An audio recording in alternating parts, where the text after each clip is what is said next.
Kalau Allah bercerita soal Baitul Maqdis itu begini-begini melalui ayat-ayat Al-Quran, maka Baitul Maqdis cerita-cerita seperti itu disebut dengan Ainul Yakin.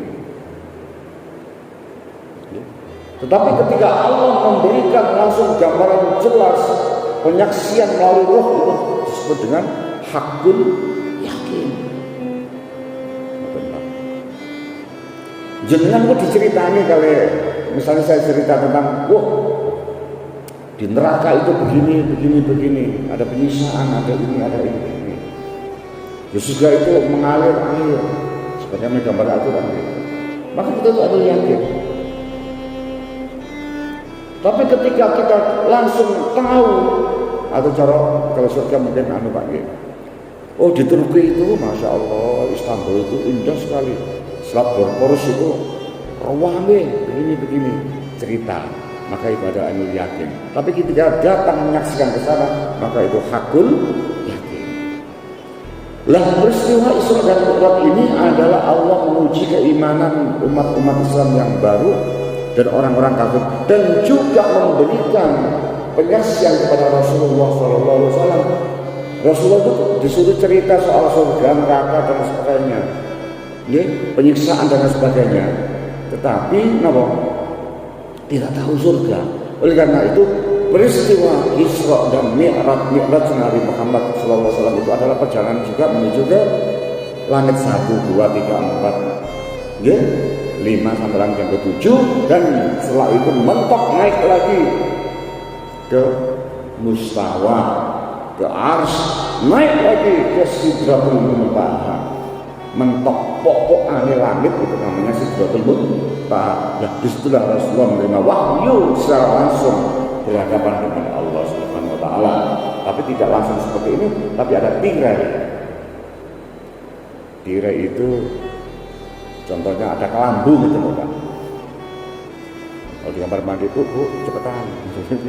Oh iya, jadi ada suara, tapi ada tirai yang menghalangi, tidak bisa melihat secara langsung. Ada tirai. Nah itulah menerima. Intinya adalah mendapatkan mandat sholat 5 waktu, asalnya 50, diskon, akhirnya menjadi 5. Siapa? Jadi Nabi Musa itu ada jasanya kepada kita. Yang meminta diskon itu adalah Nabi Musa. Muhammad, umatmu sedina 50 waktu. Oh enggak cukup. Balik oman yang jaluk keringanan. Dipotong 10 jadi 40. Gitu. Kurang. Umatku seminggu pisang enggak bisa menjalankan. Ya, jadi yang musabit. Jadi umat Nabi Musa itu ibadahnya hari Sabtu, gitu. Iku aja meninggal kok, gitu. Ditinggal sedikit itu aja langsung dari Tuhan baru namanya napa? Musa Samiri juga, dari patung sapi. Ya apa rek? Ditinggal ngopi dhisik ngene kok langsung gawe pangeran liya iki Bani Israil nang dua blek gitu bali. Lah umat Muhammad sholat 50 waktu. Balik diskon 10 tadi 40. Cek akeh gitu.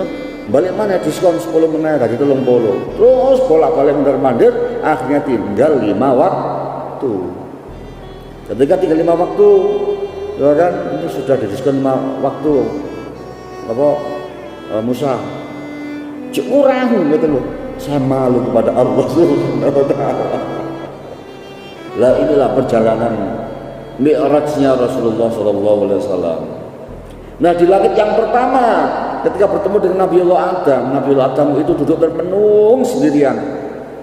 Nek belok kanan itu gembira, tapi melihat ke kiri Nabi Adam menangis. Pak Muhyiddin, kenapa?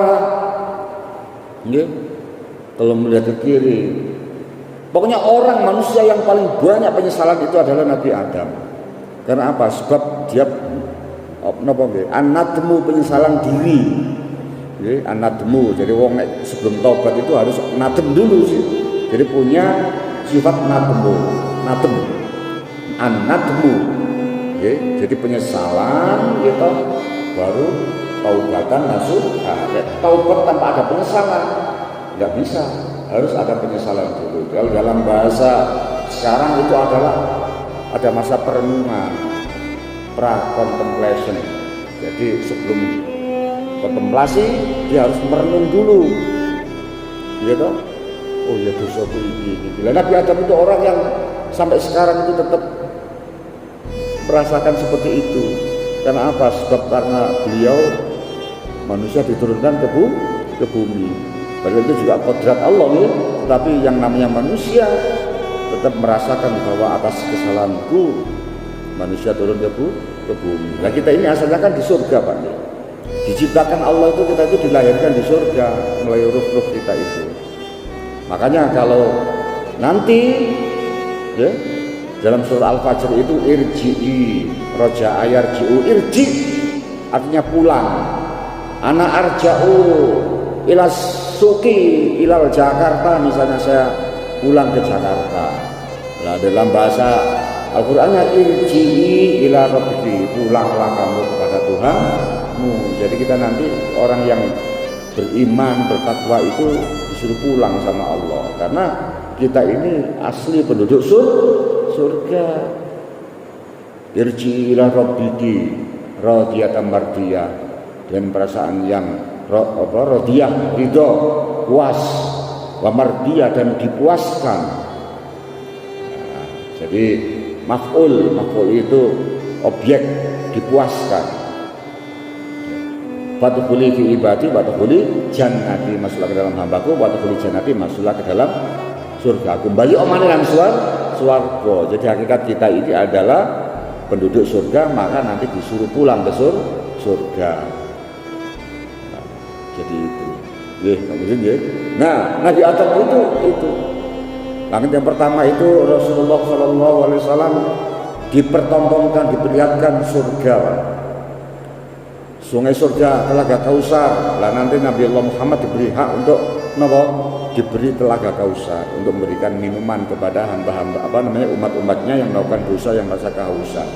Karena di padang mahsyar itu ibarat matahari, jaraknya satu jengkal dengan kepala kita, sehingga keadaan orang-orang di padang mahsyar itu ada yang mereka mandi dengan keringatnya sampai ke lutut, sampai ke pusar, sampai ke ini, sampai tenggelam. Nah ini keadaan di padang mahsyar, karena seluruh umat manusia termasuk jin dibangkitkan oleh Allah. Sayang apa, nggak ada pepohonan, nggak ada bangunan, macam-macam gitu. Allah membangkitkan mereka, jadi mereka sudah gogo karu-karuan gitu. Nah inilah, maka kalau dalam hadis Nabi itu Allah melindungi 7 golongan. Ya, itu hadisnya panjang. Intinya adalah Mi'raj itu mendapatkan itu Pak. Nah, balik ke kitab ini, setelah mendapatkan cerita seperti itu tentang Rasulullah, ditanya kebenaran tentang Mi'raj, Isra dan Mi'raj, kemudian masyarakat mengujinya dengan pertanyaan, Nabi Muhammad bisa menjawabnya. Ternyata orang yang pernah ke sana itu benar ya, Muhammad ini apa sih dia mungkin Muhammad ini benar ya, pintunya jumlahnya sekian ya, kaum yang melakukan perjalanan dagang itu sekian orang, ini. Tetapi ya itu bagi orang yang tahu kan sedikit saja, termasuk Abu Bakar itu tahu. Maka Abu Bakar itu orang yang tetap membenarkan apa yang diceritakan oleh Rasulullah Shallallahu Alaihi Wasallam. Qala na'am, katanya Abu Bakar, oh benar Muhammad benar. Gitu. Ini la usad dikuhu, saya benar-benar percaya. Ya, fima huwa abadu min dzalik. Ya, jadi itu Pak, jadi yang diceritakan. Maka fadzalika summiya Abu Bakr as-Siddiq, maka sejak itulah Abu Bakar diberi gelar as-Siddiq, orang yang membenarkan. As-Siddiq itu orang yang membenarkan sejarahnya. Tetapi kadang-kadang Ustaz sekarang menceritakan, termasuk kadang kita kepleset dengan istilah as-Siddiq Pak ya, orang yang jujur kan ngoten nggih. Jadi munculnya itu adalah dari ketika membenarkan peristiwa Isra dan Mi'raj. Namun demikian, peristiwa Isra Mi'raj ini orang kafir itu tetap saja tidak mau beriman. Jadi kalau dalam inilah nikah baru min al-kitab surat apa namanya, surat Al-Baqarah ini kok di samping khatam Allah lalu warasan ala bisal bisal dalam madhab nabi. Jadi mereka itu diberitahu angka tahun lam tundirhum layu'minun. Jadi diberitahu kan kau satu saja tetap nggak mau iman itu orang kafir. Tapi orang yang baru masuk Islam itu mereka juga langsung murtad sebagian. Ya. Jadi inilah peristiwa. Nah ini adalah Allah memberikan ilmu kepada Rasulullah SAW sebelum adanya umat yang lebih besar di Madinah. Allah mentraining Nabi Muhammad dengan keimanan peristiwa Isra dan Mi'raj. Karena apa? Dengan Isra dan Mi'raj ini Nabi Muhammad itu tidak hanya sebatas bercerita soal surga dan neraka, tapi langsung diberi persaksian langsung oleh Allah dengan Mi'rajnya. Jadi dari ilmu ainul yakin kepada hakul yakin. Jadi Ustaz, monggo kalau ada pertanyaan.